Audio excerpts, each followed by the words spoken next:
The FBI Joint Terrorism Task Force, Steve Rogers, along with criminal defense attorney David Bruno. Good to have you both here. Steve, starting with you, what do you think about sort of all the confusion over this timeline? Are they perhaps going to square away some of that today? Well, I believe they are. I think what has happened, Trish, is the police were so eager to get the information out, to be transparent, to ensure that they would prevent these so-called conspiracy theories. But what happened here was that the information came out so rapidly, it was, and we know that now, wasn't that accurate. Well, rapidly, I don't know as it came out that rapidly, because we're still sitting here saying, what the heck happened? What was the motive? And nobody's been able to piece that together yet. Well, you're right. The motive has got everyone scratching their heads.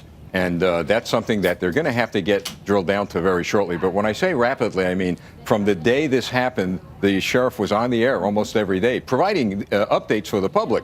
What happened here was they probably didn't corroborate a lot of what they put out, and now they find themselves boxed in. You know, I don't entirely get it, because, you know, if you are a casino and you have all those cameras everywhere, shouldn't you know a little bit about, you know, what the timing might be? I mean, how is it that it could be that the timing from the casino, Mandalay Bay, didn't add up to the timing that the Vegas police had? Well, yeah, Steve. Sometimes, Trish, what happens is there's so many people involved in an investigation, and I'm only surmising what could have happened here. The sheriff was in charge, but who was in charge on the field? Did the information get to him in a timely manner? Was all this information actually checked out before it was sent out?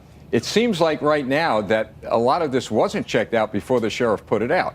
Now, that's not to say they didn't do a good job. They did. But when it came to disseminating information to the public, before they did that, all of this information, and especially this timeline, should have been checked out. I tend to believe that sometimes we go too fast and we give too much out. They obviously did not want to compromise the investigation, but look what happened here. David, you're an attorney.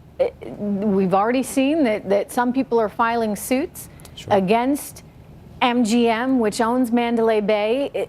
Do they have a case here? Should MGM have done more to protect them? This timing question is critical when it comes to that analysis on what they should have done, whether or not they were neglectful in protecting the public. Because there's a huge difference between a 40-second delay, and that's what MGM is saying. They came out yesterday and said, no, the police timeline is wrong. It's not 6 minutes. It's at the very most 40 seconds from the shooting of the security officer to the shooting out into the public.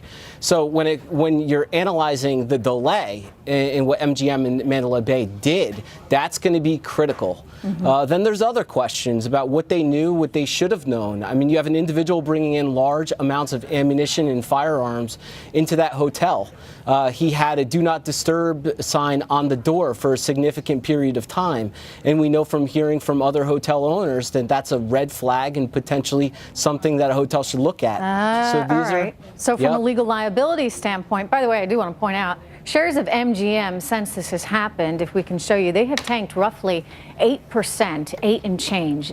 Clearly, this is not good for shareholders. There are a lot of concerns about what it would mean to their future business, to revenues at that hotel, but also what it means to their liabilities that they might in fact incur. David, you bring up something important. The fact that he was able to get all of these firearms into his hotel room with nobody noticing. I mean, did you take him up through the freight elevator? Nobody had that on camera. How could that be? Right. Those are questions that need to be answered. And when these lawsuits are filed, there's going to be a discovery process to learn all of this information. And they're going to have the ability to depose individuals and get all of the video and records from this investigation. And these questions will be answered at some point. Once a suit is filed, then the litigants, the plaintiffs, have very many ways to get all of this information that we are asking. You know, Steve, we're still asking, though, what the motive was. Are we going to find out ever? I mean, do you think that they'll be able to actually determine what motivated this guy to do such a horrific act? Actually, hang on. We do have the press conference starting right now. Let's listen in to the Los